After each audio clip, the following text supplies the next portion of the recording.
کے بارے میں اس کوفت سے آگاہ نہیں ہوتے، تاہم کہ ہم ایک ہیوی ڈسٹربنس کے تحت ہم کسی سائیکیٹرسٹ کے پاس نہ چلے جائیں اور وہ ہماری نشاندہی کرے کہ ہمارے باطن میں، ذہن میں، تھرڈ مائنڈ میں، فرسٹ میں یہ فلاں موجود ہے۔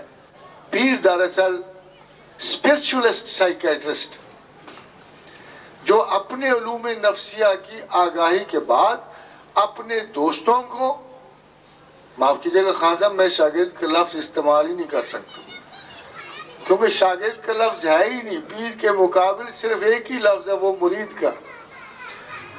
اس لیے میں کم از کم یہ سمجھتا ہوں کہ in a certain field of thought and mind where I am more experienced, I can always teach my friends کہ جی آپ اس غلط فہمی میں، یہ خوش فہمی میں، یہ سچ ہے، یہ بیلنس ہے، یہ امبیلنس ہے۔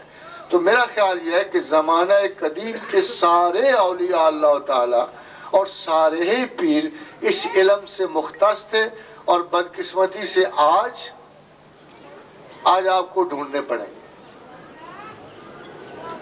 خدا آپ کی تلاش میں برکت۔ یہ ایک سوال ہے کہ خواب کی زندگی میں کیا اہمیت؟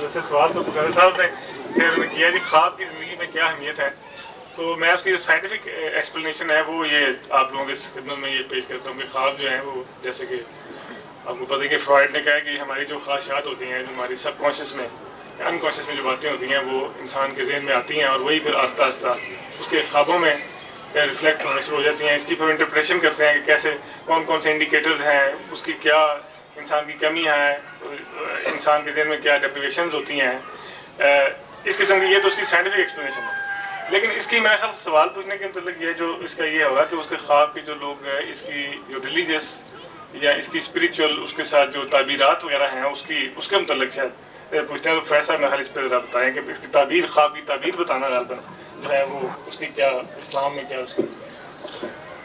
جی جیسے بخاری صاحب نے کہا، خواب کی دراصل 5 صورتیں ہیں جن میں 4 تو ویسٹرن سائیکالوجی میں ڈسکسڈ ہیں اور مختلف فلاسفرز نے، اپنے سائیکالوجسٹ نے خواب کے پیٹرنز کے بارے میں وضاحت دی۔ کیونکہ خواب بذات ہی ڈسکسیبل نہیں ہے بلکہ خواب کے پیٹرنز ڈسکسیبل ہوتے ہیں۔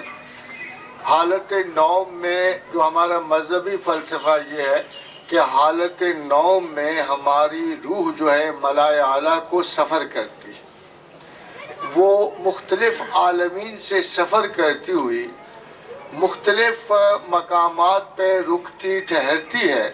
تو جب وہ مقام شیاطین سے یا ان عالم سے جہاں شیاطین کی مجالس ہے وہاں سے اوپر نکلتی ہے، تو وہاں اسے ملائکہ امثال میں یہ 3 اثرات ہیں جو اس روح پہ وارد ہوتے ہیں، ایک لفظ کی صورت میں، ایک تمثیل کی صورت میں، اور ایک حکم کی صورت میں۔ تو یہ میں اچھے خواب کی بات کر رہا ہوں کہ جب کوئی اچھی روح مقام سے بلند ہوتی ہے اور اس مقام سے نکلتی ہے جہاں نارملی جنات اور شیاطین کے اکٹھ ہیں، تو وہ پھر اس ملائے اعلیٰ کو پہنچتی ہے جہاں ملائکہ متمکن ہیں، اور وہاں 3 طرح سے اسے اشارات دیے جاتے ہیں۔ یا تو تمثیل کی شکل میں جو آپ دیکھتے ہیں کبھی کبھی اور وہ سچ نکل آتے ہیں، یا اشارہ جس کو آپ کو سمجھنا پڑتا ہے اور آپ غور و فکر کرتے ہیں یا اس کی تعبیر کے لیے کسی بڑے کے پاس جاتے ہیں، یا کلام کی صورت میں جو آپ کو بتایا جاتا ہے کہ یہ ایسے ہے اور یہ تینوں کے تینوں خواب سچے ہوتے ہیں۔ مگر جب آپ لوٹ رہے ہوتے ہیں تو یہ جو آخری تعبیر ہے یہ سیدنا شیخ عبد القادر جیلانی نے ہمیں بتایا کہ جب ہم لوٹ رہے ہوتے ہیں تو رستے میں شیاطین اس روح کو کنفیوز کرنے کے لیے اس اچھے خواب میں بری تمثیل ملا دیتے ہیں۔ تو وہ ایک عجیب سا، میرا خیال آپ سب کو تجربہ ہوا ہوگا کہ وہ عجیب سا موزیک بن جاتا ہے، ایکسیپٹنس اور ڈینائل کا، ہارر کا اور خوشی کا، اور آدمی صبح اٹھ کر یہ سوچ رہا ہوتا ہے کہ میں نے اچھا خواب دیکھا یا برا خواب دیکھا ہے، کچھ علامات خیر کی اور کچھ علامات بری. تو اس کی حقیقت یہ جو ایک قسم کا خواب ہے، اس کی کوئی وضاحت جو ہے ویسٹرن سائیکالوجی میں نہیں ہے، مگر اس کی وضاحت شیخ عبد القادر جیلانی یہ دیتے ہیں کہ جب روح ملائے اعلیٰ کو پرواز کرتی ہے تو شیاطین کے جہان سے گزر جاتی ہے تو ملائکہ اسے کوئی انڈیکیشن دے دیتے ہیں. جب وہ روح خوشی سے واپس آ رہی ہوتی ہے تو شیطان یہ جان کر کہ اسے کوئی خوشخبری ملی ہے، کسی نہ کسی تمثیل یا اشارے سے اس میں ایک بدحیث ملا دیتے ہیں. اور جب آدمی اٹھتا ہے تو اس کو کچھ پتہ نہیں ہوتا کہ میں جو اچھا خواب دیکھ رہا تھا اس میں یہ بدمزگی کہاں سے آ گئی.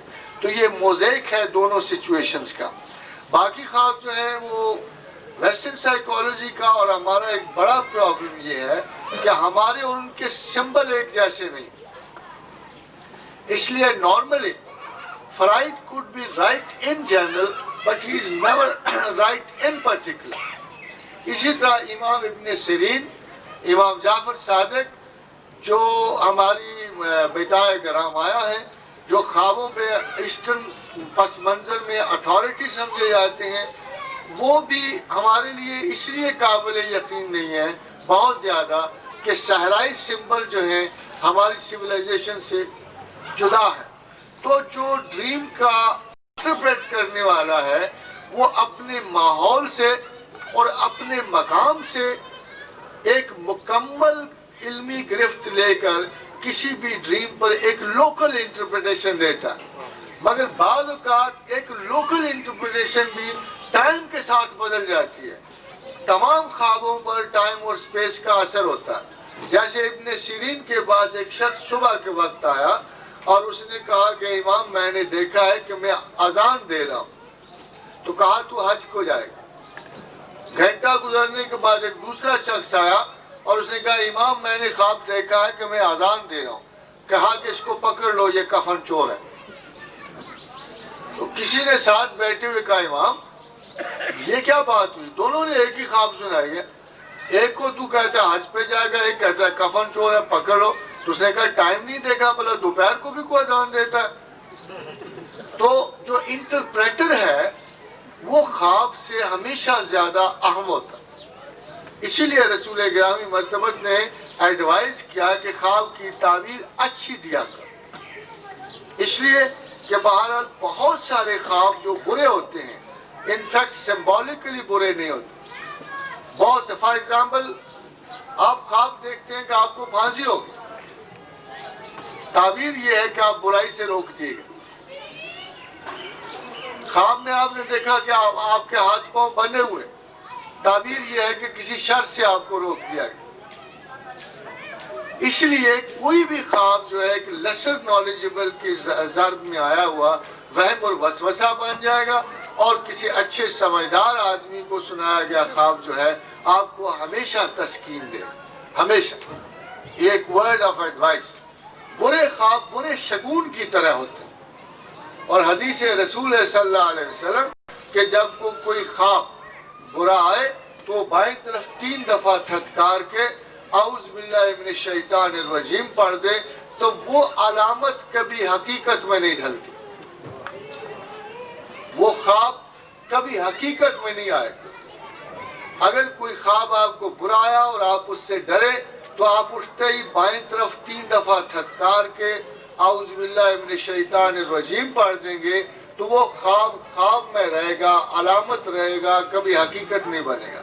اب یہ آخری سوال یہ ہے کہ بعض اہل تصوف کی نظر میں سوتے میں روح پرواز کرتی اور ایتھر سے ہمارے لیے اطلاعات لاتی جو ہمیں خواب کی صورت میں نظر آتی. اصل میں یہ جو سوال ہے یہ لیسر نالجبلٹی کی وجہ سے مبہم اشیاء پہ مبنی ہے. فار ایگزامپل ایتھر کا کوئی کانسیپٹ موجود نہیں ہے، اور جو ہے وہ پرانے قصہ کہانیوں میں یا سلسلہ عظیمیہ کی کتابوں میں یا آپ یوں سمجھ لیجئے کہ پیراسائیکک انسٹیٹیوشن کی طرح موجود تھا، اب نہیں. اب نہیں ہے۔ دوسری بات یہ ہے کہ سوتے میں جو اہل تصوف کی سودے میں جو روح پرواز کرتی ہے وہ کسی بھی دوسرے آدمی کی طرح ہوتی ہے، اس میں کوئی اسپیشلٹی نہیں ہوتی۔ اور ایک بات آپ کو بڑی زیادہ سی بتا دوں کہ ایک فاسق کا خواب صحیح ہوتا، ایک مقدس کا خواب غلط ہوتا۔ تو کسی نے شیخ ابن عربی سے پوچھا کہ اس کی کیا وجہ ہے کہ بد کرداروں کے خواب صحیح نکلتے ہیں اور نیکوکاروں کے خواب کیوں غلط نکلتے ہیں؟ تو ابن عربی نے کہا کہ بات یہ ہے کہ بالکل سفید کپڑے پر اگر ایک سیاہ داغ ہو تو بڑا نمایاں ہوتا ہے، اور بالکل سیاہی پر ایک سفید ہو تو بڑا نمایاں ہوتا ہے۔ اس لیے جو بدعمال شخص ہے اول تو خواب میں انٹرسٹڈ نہیں، اور ریئرلی جب اسے ایک اچھا خواب آئے گا تو وہ یقیناً سچا ہوگا۔ مگر نیکوکاروں کے بارے میں جیسے امام مسلم بن حجاج نے کہا کہ اہل خیر جھوٹ بڑا بولتے ہیں، اس لیے اکثر ان کے خوابوں میں کسی نہ کسی مکر کی، ریا کی، آزمائشی پیٹرن کا دخل ہو جاتا ہے، جس کی وجہ سے بیشتر خواب جو ان کے الہام پہ مبنی ہوتے ہیں غلط ہوتے ہیں۔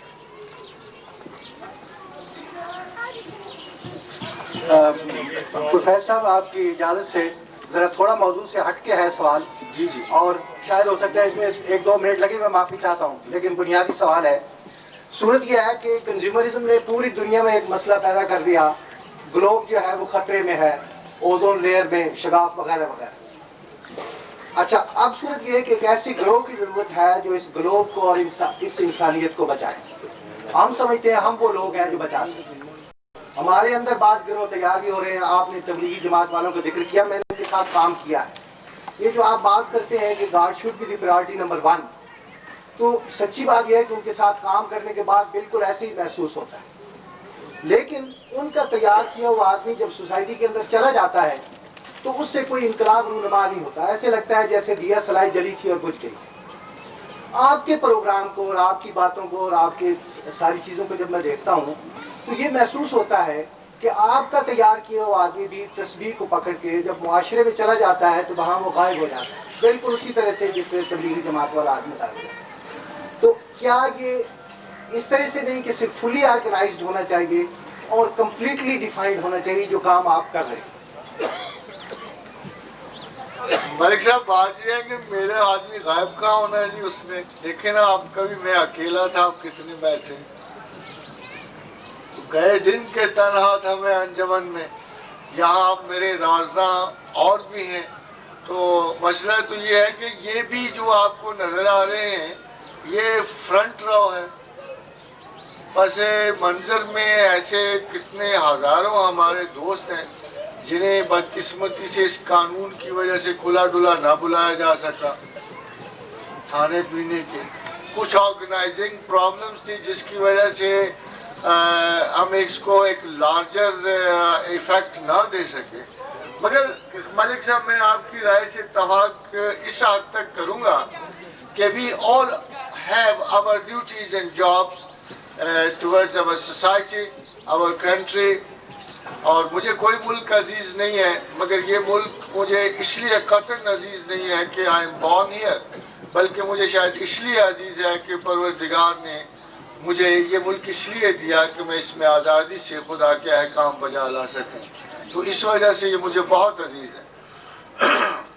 مگر جو حالات ملکی سطح پہ یا کسی ذہنی یا سوشل سطح پہ میں دیکھتا ہوں تو میرا خیال یہ ہے کہ ہم سب کو کہیں نہ کہیں کوئی نہ کوئی مثال قائم کرے، جس کی وجہ سے فار ایگزامپل ایک دفعہ میرے ایک بڑے اچھے دوست تھے، اتفاق سے مجھے یہاں موجود ہیں مگر میں ان کا نام نہیں لے سکتا، تو میں ایک تھانے میں گیا تو وہاں ایک بزرگ نے مجھے کہا کہ جی میں تسبیح چاہتا ہوں ذکر کے لیے، تو میں نے اسے کہا کہ بھائی تو کیوں چاہتا، آخر اتنی مدت ہو گئی اور تسبیح میں مشکلات بڑی ہیں، دشواریاں بڑی ہیں، اللہ کی طرف جانے میں آپ کو بہت کچھ مینڈ کرنا پڑے گا، یہ پریکٹیکل وے آف تھنکنگ ہے۔ تو اس نے مجھے ایک عجیب سی بات کی، اس نے کہا جی فلاں صاحب آپ کے دوست اور شاگرد نہیں ہیں؟ تو میں کہا ہاں ہیں۔ کہ جی میں ان کو دیکھ کر میں چاہتا ہوں کہ میں ان کو، ان میں کیا ایسی بات ہوئی کہ آپ ان کو دیکھنا چاہتے ہو، یہ کرنا چاہیں؟ کہنے لگے جی میں حیران ہوں کہ پیسے تو ہمارے جتنے لیتے ہیں، ہم اتنا حرام کھانے کے باوجود ہمارے چہروں پہ کوئی خوشی نہیں ہوتی، اس کے پاس کوئی پیسہ نہیں ہوتا، اچھا گنگنا رہا ہوتا ہے، ہنس رہا ہوتا ہے، کھیل رہا ہوتا ہے۔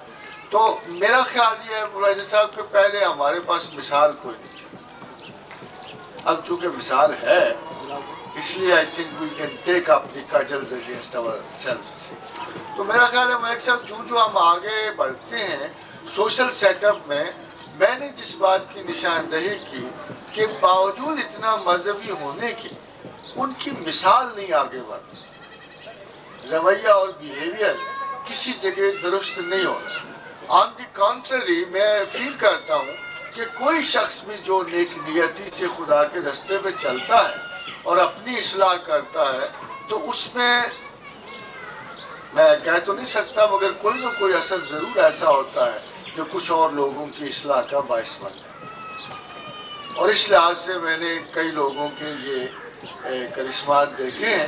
باقی آرگنائزیشن کو ملک صاحب آئی ہیٹ بیکاز آرگنائزیشن نہیں مذہب کو ایکیڈیمکس میں اور فنڈامنٹلسٹ میں تقسیم کیا۔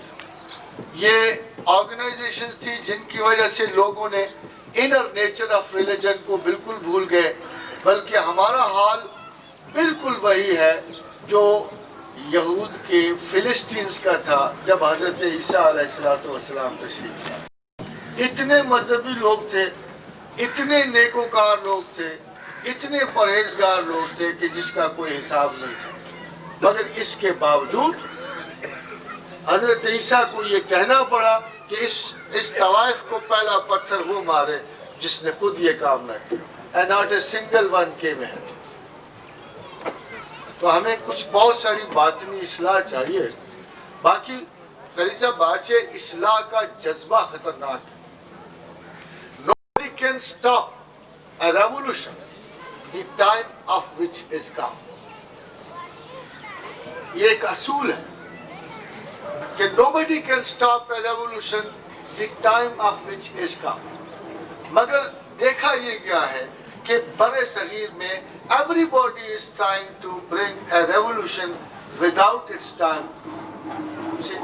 اور یہ شیزوفرینیا کی ابتدا ہے۔ تو بہت سارے خدا کے بندے میں نے اس مرض کا شکار۔ Instead, if we move with the will of God اور ہم یہ سوچیں اور سمجھیں۔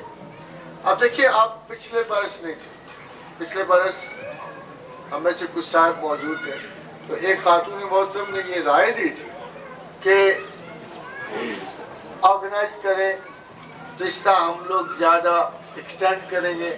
اینڈ آئی سیڈ نو، میرے طارق صاحب موجود تھے، آئی سیڈ نو، ہم ایسا نہیں کریں گے۔ اگر خدا کو منظور ہے تو ہم نیچرلی بڑھیں۔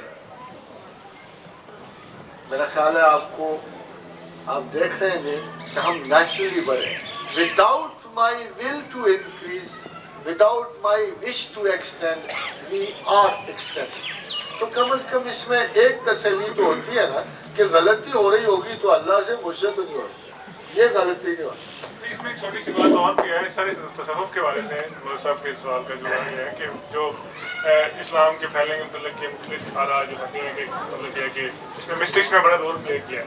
تو جو مسٹکس اس خطہ ازبر تھے انہوں نے مثلاً جیسے حضرت دادا گنج بخش یا حضرت فیض الدین شکر گنج، انہوں نے میرا خیال تو آرگنائزیشنس تو شاید نہیں بنائی، ایک پرسنل کریکٹر کے اوپر شاید بہت زیادہ وہ آگے کام چلا تھا۔ کوئی ایسا کوئی آرگنائزیشن وہ نہیں۔ سر میں اسے ڈیبیٹ نہیں بنانا چاہتا، لیکن یہ ہے کہ جو کہ ہمارا ماخذ جو ہے، سورس جو ہے وہ جناب رسالت پرست صلی اللہ علیہ وسلم کی ذات اقدس ہے۔ آپ کے ہاں بے پناہ آرگنائزیشن موجود ہے اور چیزوں کی ڈیفینیشن موجود ہے، حدود ہی موجود ہے، لیکن خیر آپ مطلب اپنا کام کر رہے ہیں، اس کی اسٹریٹجی طے کرنے کا آپ کو حق ہے۔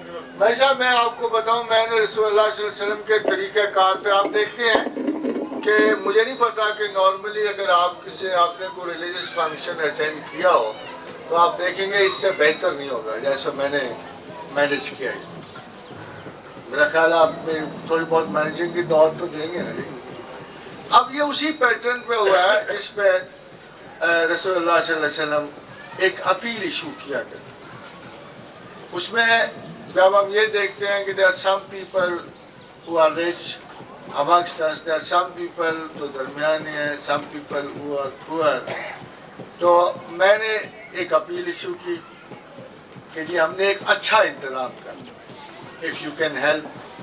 ابھی جیسے شکریہ ادا کر رہے تھے, our friends in Sialkot came to our help, our friends from Kasur came to our help. تو میں نے یہ دیکھا کہ we were able to میں نے اپنے جو منیمم بیسٹ تھے میں ان کے اخراجات کا متحمل ہو سکتا تھا, ہو گیا. اس کے بعد میں نے یہ کوشش کی کہ there were so many people amongst us who were not able to commit to this kind of a responsibility. تو میرے لیے آسانی ہوگی, میرے لیے آسانی ہوگی. پہلے ہی میں 12-14 ہزار سے تخصیص 500 پہ لا رہا تھا, تو میرے لیے یہ آسانی ہوگی کہ ہم بہت سارے دوست اس میں شریک ہوں. اینڈ آئی ایم ویری ہوپ فل کہ انہوں نے بھی انڈر کسی کمپلشن نہیں یہ کام کیا, میں نے بھی انڈر کمپلشن ان سے درخواست نہیں کی. آئی ہوپ کہ if they did it with all the goodwill, and you see we made it with all the goodwill. تو بعض اوقات آرگنائزیشن خسیس ہو جاتی. اگر یہی کام کسی آرگنائزیشن کے تحت ہوا ہوتا نا جی, تو آپ کو اتنا اچھا کھانا مل ہی نہیں سکتا. ڈاکٹر عمران پچھلے سال بھی یہاں آئے ہوئے تھے, اور پچھلے سال بھی انہوں نے انتہائی ایماندارانہ سوال کیا تھا کہ میں خدا کو نہیں مانتا, جس پہ کچھ 2.5-3 گھنٹے ڈیبیٹ ہوتی ہے کہ مجھے یقین دلائیں کہ خدا ہے. آج انہوں نے پھر کہا کہ میں ایک اور سوال کرنا چاہتا ہوں اتنی ہی ایمانداری سے. ایکسکیوز بلال صاحب, کوئی چائے کا بندوبست نہیں؟ تو ایک وقفہ چھوٹا سا چائے کا. بسم اللہ الرحمن الرحیم. تقریباً 1 سال گزر چکا ہے یہاں اکٹھے ہوئے. خدا شناسوں کا یہ گروہ پروفیسر صاحب کی قیادت میں بھٹک رہا ہے. مجھے اس بھٹکنے پہ ہی نہ دیں. سر بنیادی جو مجھے اس 1 سال میں معلوم ہوا ہے وہ یہی ہے کہ مزید جو ہے انگزائٹی اور مزید جو ہے ایک جستجو میں اضافہ. اور میں تو یہاں ارد گرد بڑے مطمئن اور آسودہ چہرے دیکھ کر بڑا پریشان سا ہو گیا, کیونکہ آسودگی موت سے پہلا قدم مجھے تو لگتی ہے. میں تو سمجھتا ہوں کہ آپ لوگوں کو مزید پریشان کریں, مزید انہیں کنفیوز کریں, کیونکہ کنفیوژن لیڈز ٹو کریشن. تو ان کو اطمینان نہ دلائیں سر, انہوں نے بہت کام کرنا ہے, بہت دور جانا ہے. تو یہ میرے محترم بزرگ, میرے بھائی جن کی قیادت میں مجھے بھی چلنا چاہیے, میں تو اپنے آپ کو مس فٹ کر رہا ہوں کہ یہ سارے مضطرب نہیں, یہ اضطراب ان میں جنریٹ کیجئے. خدا شناسی کا گراف کہاں تک پہنچا ہے اس 1 سال میں, وہ کون سی منزلیں ہیں جن کو ہم خود چھوڑ گئے ہیں, اور کون سی نئی منزلیں ہماری نظر میں ہیں, یا ہم وہیں کے وہیں کھڑے ہیں بس اسٹاپ پہ, بسیں گزرتی جا رہی ہیں خدا کی طرف, ہم کسی پہ نہیں بیٹھتے, پتہ نہیں ہم نے کسی ویگن پہ جانا ہے یا رکشے پہ جانا ہے یا پیدل جانا ہے. I don't know. Honestly speaking I honestly feel کہ میں تو ریٹارڈ کیا گیا ہوں 1 سال کے اندر مزید پیچھے. اور کم از کم یہ ایک بیکورڈ موومنٹ مجھے فیل ہوتی ہے. بلال صاحب سے بھی یہی بات ہوتی تھی, انہوں نے بھی یہی کہا کہ ہم یہ ڈسکس کریں کہ پرسنل لیول پہ اور تھوڑا سا سوسائٹل لیول پہ اس 1 سال کے اندر ہم نے کیا ٹینجیبلی اچیو کیا ہے, کیا سبسٹینشیل گینز ہیں ہمارے. اس کو تھوڑا سا میں اس کو سسٹمیٹیکلی اپیل کروں گا, ری ایویلویٹ کرنے کی کوشش کی جائے اور اضطراب کو جو ہے آگے بڑھایا جائے. ہمیں ٹرنکلائزرز نہ دیجیے سر.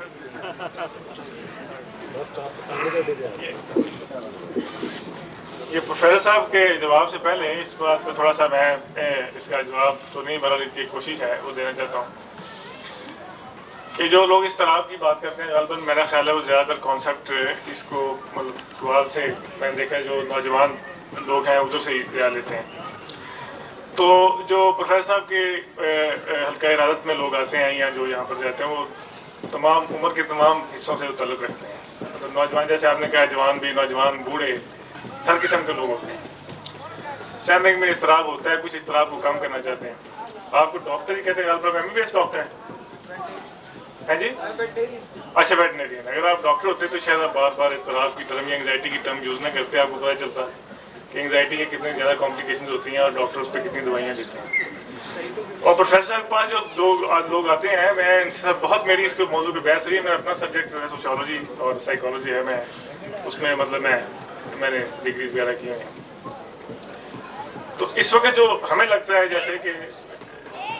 جیسے آپ کو لگتا ہے کہ اضطراب کریٹ کرنا چاہیے، اور ہمیں یہ لگتا ہے کہ جو سوسائٹی میں، معاشرے میں اور پاکستانی سوسائٹی میں خاص طور پہ اور مسلمانوں میں خاص طور پہ جو اضطراب ہے اس کو کم کرنا چاہیے. اور دن بدن سائیکیٹرک پیشنٹس کی تعداد ہمارے ملک میں کافی زیادہ ہوتی جا رہی ہے، دنیا میں ویسے زیادہ ہوتی جا رہی ہے. امریکہ کی تو فگر ایسی ہے کہ سن کر بڑا حیران ہوتا ہے، وہاں پر بڑا اضطراب ہے. وہاں کی فگر اگر آپ سن لیں جو انگزائٹی کی ہیں تو آپ حیران اور پریشان شاید آپ ہو جائیں. اس کو کم کرنے کے لیے بلینز آف ڈالرز کی وہ دوائیاں لگا رہے ہیں. $1 بلین ہمارے پاس ابھی 2-4 بلین ابھی تک جمع نہیں ہوئے. $1 بلین کی وہ ریسرچ پہ دوائیاں لگا رہے ہیں. تو یہ میں شاید تھوڑا سا زیادہ اس پہ اسٹریچ کر رہا ہوں. کہنے کا مقصد ہے کہ جو مسٹکس کے پاس لوگ آتے ہیں وہ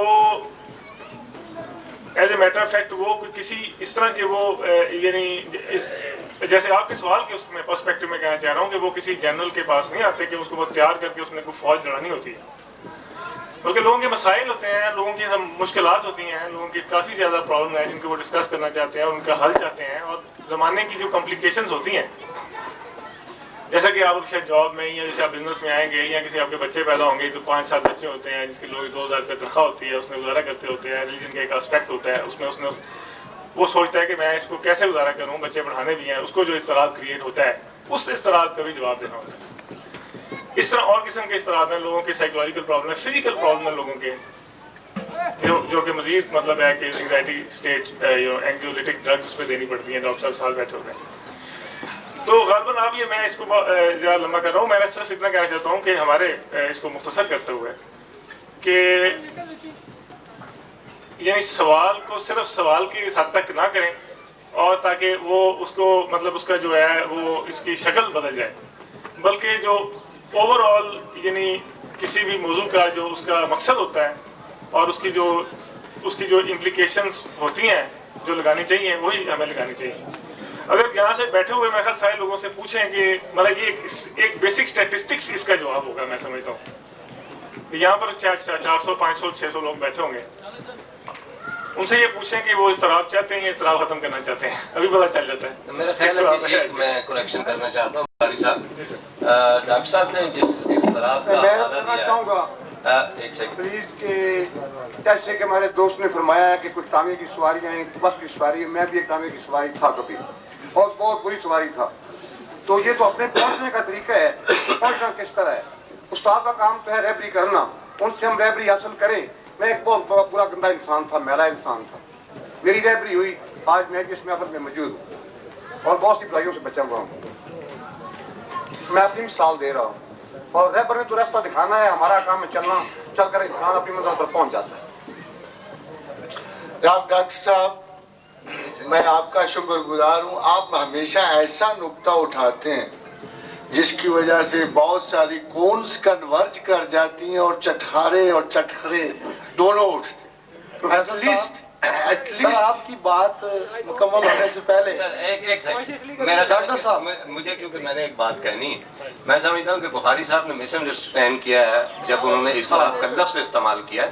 یہ اس کو بہت ہی ٹیکنیکلی اور بالکل درسی انداز میں لے رہے ہیں. اضطراب جب انہوں نے کہا ہے تو اس کا ہرگز یہ مطلب نہیں ہے کہ لوگ پاگل ہو جائیں، ڈیریل ہو جائیں. میں جو سمجھا سر ایک منٹ جی ڈاکٹر صاحب، سر یہ جو بات کی ہے ڈاکٹر صاحب نے، اصل میں بخاری صاحب نے اس کو ذرا سا متنازع بنا دیا ہے.